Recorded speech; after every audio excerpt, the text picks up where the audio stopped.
This is the Lone Crater YouTube. We hope this video helps. You start by stopping the app so files aren't locked. First, check the system tray for the Bing Wallpaper icon and exit the app. Once done, open Settings and go directly to Apps and Features, then type Bing Wallpaper into the search box. Select the entry and choose Uninstall. If Windows asks for administrator permission, grant it. This removes the app through the standard Windows process and prevents it from restoring the background on next login. After the uninstall, don't assume every helper is gone. Open Task Manager, go to Startup, and disable any Bing or Wallpaper entries so it won't relaunch.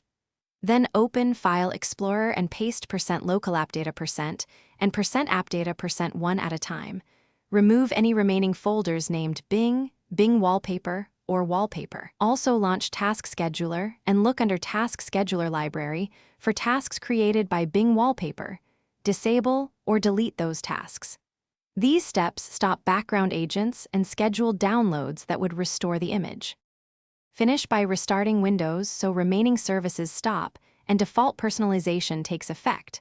After reboot, open Settings Personalization Background and pick a local image or solid color to confirm the Bing background is gone.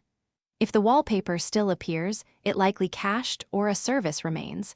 Clear the cache and recheck deleted folders.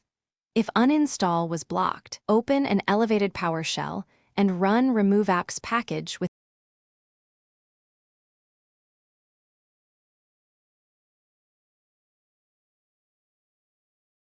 Thanks for watching. Consider subscribing if we helped you.